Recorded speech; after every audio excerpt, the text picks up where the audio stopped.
আর প্রেসের কাছেও আমাদের প্রত্যাশা তারা যেন সাদাকে সাদাই বলেন, সাদাকে অন্তত ধূসর বানাবেন না, এবং কালোকেও তারা মানে সার্ফ এক্সেল দিয়ে সাদা বানাবেন না। 5 আগস্টের পর এই প্রশ্ন অবশ্য অনেকবার আপনার সামনে এসেছে। তারপর আমি আপনাকে বলি, যেহেতু আপনার সাথে আমার দেখা হচ্ছে নতুন একটা ঘটনার পরে, এই প্রসঙ্গে নতুন একটা ঘটনার পরে, আপনি কিন্তু যে কোনো জায়গাতে এক ধরনের সমন্বয়ের প্রত্যাশী একজন মানুষ, ক্ষমা করার পক্ষে একজন মানুষ।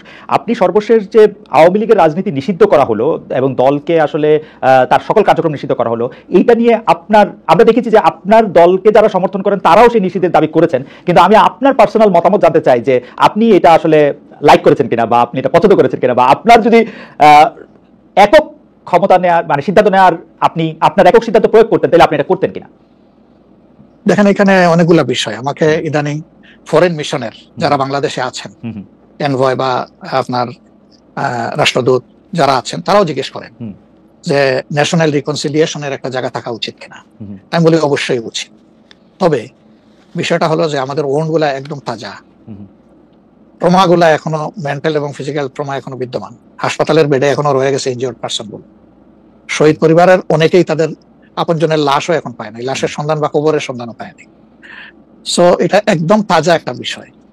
যেমন আমরা যদি সাউথ আফ্রিকার কথা ধরি, তাহলে ডিকেডস আফটার ডিকেডস এটাকে হিলিং করতে, রিকনসিলিয়েশনে আনতে সময় লেগেছে।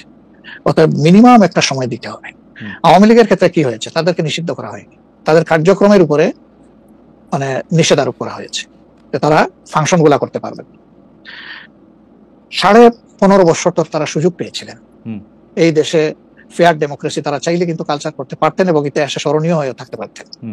কিন্তু আসলে আপনিও তো তাদের অনেক কর্মকাণ্ডের প্রতিবাদ করেছেন অত্যন্ত জোরালো ভাবে। আগের আপনার ঠিকানা থেকে, বর্তমান ঠিকানা থেকে, সব জায়গা থেকে আপনি যেখানে যখন ছিলেন আপনি করেছেন। কেন করলেন? এই জিনিসগুলো অ্যাকসেপ্টেবল ছিল না, এই জন্যই তো করেছেন। তো তারা তো 15.5 বছর মানুষকে তাদের কোনো ডেমোক্রেটিক এবং পলিটিক্যাল রাইট দেয় নাই, জাস্টিস পাওয়ার রাইটটাও তারা স্ন্যাচ করে নিয়েছিল। এই ধরনের সবগুলা রাইটই তো কার্যত তারা কেড়ে নিয়েছিল। আপনি যদি প্রেসের কথা বলেন, এখন তো অ্যাটলিস্ট যখন তখন যাকে তাকে, প্রধান উপদেষ্টাকে একটা কথা বলেছে ঢুকাই দাও, মামলা একটা দিয়ে তাকে সাথে সাথে ঢুকাই দাও, এই কাজটা এখন হচ্ছে না। আয়নাগরের ঘটনা তো এখন একটু হইতেছে। মাননীয় আমির, একজন ইউটিউবার আছেন সাব্বির, তাকে জেলে দিয়ে দেওয়া হয়েছে প্রধান উপদেষ্টা কি জানি বলছেন। না, আমি বলতেছি সেটা, আমি বলছি যখন তখন হচ্ছে না, গণ হচ্ছে না, 2-1টা কেস হইতেই পারে, এটা এক্সেপশন। কিন্তু আগে তো এটা ছিল প্র্যাকটিস এন্ড র্যান্ডম, এটা কিন্তু এখন হচ্ছে না। তারপরে আপনি দেখেন যে আয়নাগরের যে বিষয়টা, মানুষকে ধরে নিয়ে ঢুকাই দাও, হোয়ার অ্যাবাউট কেউ জানে না, তার ফ্যামিলি জানে না যে মানুষটা বেঁচে আছে নাকি মরে গেছে। যদি মরে যায় তার কবর কোথায়, আদৌ জীবনে দেখবো কিনা তার কবরটা, সেটাও তো প্রশ্ন। এরকম তো ঘটনা ঘটেছে। এবং যাদেরকে আয়নাগরে নেওয়া হয়েছে তারা কিন্তু সবাই ফিরে আসেননি, তারা অনেকেই এখনো আমরা জানি না তারা কোথায় আছেন, আদৌ বেঁচে আছেন কিনা। তো এগুলা তো এখন হচ্ছে না। বায়বীয় মামলা যেটা বলা হয় সরকারের পক্ষ থেকে, এখন সরকারের পক্ষ থেকে সেরকম মামলা নেই। এখন মামলা হচ্ছে পলিটিক্যাল যারা বিভিন্ন পার্টিজ আছেন তারা। সেই ক্ষেত্রে এক এক দলের এক একটা দৃষ্টিভঙ্গি। আমাদের দৃষ্টিভঙ্গি হচ্ছে যে for fair justice, complaint of পুরো অ্যাট্রোসিটি করেছেন যারা এটার পারপিটেটর, তাদেরকে ডিরেক্ট যারা আছেন তাদেরকে বাদ দিয়ে আমরা কোনো মামলায় কাউকে আসামি করিনি। এই জন্য আমাদের মামলায় শত কোনো আসামি নেই। অন্যান্য সংস্থার বা দলের বা অথরিটির থাকতে পারে। তো এই জিনিসগুলোর কিছুটা হলেও ডেভেলপমেন্ট হয়েছে, কিন্তু আরো অনেক হওয়ার প্রয়োজন আছে এবং সুযোগ আছে।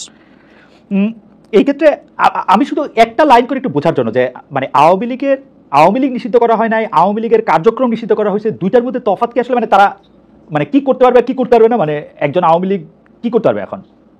মানে আমার একটা আন্ডারস্ট্যান্ডিং আছে আওয়ামী লীগ নিষিদ্ধ, তা আপনি বলতেছেন না দুইটার মধ্যে একটু তফাৎ আছে। তফাৎটা কি আসলে? দেখেন, নিষিদ্ধ তো আমাদেরও করা হয়েছিল, তাই না? এবং একবার না, আমাদের এই সংগঠনের জন্মের পরে দফায় দফায় আমাদেরকে নিষিদ্ধ করা হয়েছে। নিষিদ্ধ যখন কোনো সংগঠনকে করা হয় তখন এই সংগঠনের ব্যক্তিরাও বিভিন্ন ধরনের সমস্যায় পড়ে যান, এর সাথে রিলেটেড ব্যক্তিরা। এমনকি তাদের স্বাভাবিক জীবনযাত্রাটাও তাদের পক্ষে চালায় নেওয়া সম্ভব হয়। তারা যদি সমাজের কোনো ক্রিমিনাল ব্যক্তি নাও হয়ে থাকেন, তবুও তাদের উপরে সমস্যা আরোপ হয়েছে। কিন্তু যখন কার্যক্রম নিষিদ্ধ থাকবে তখন ওই পলিটিক্যাল কার্যক্রমগুলো ছাড়া বাকি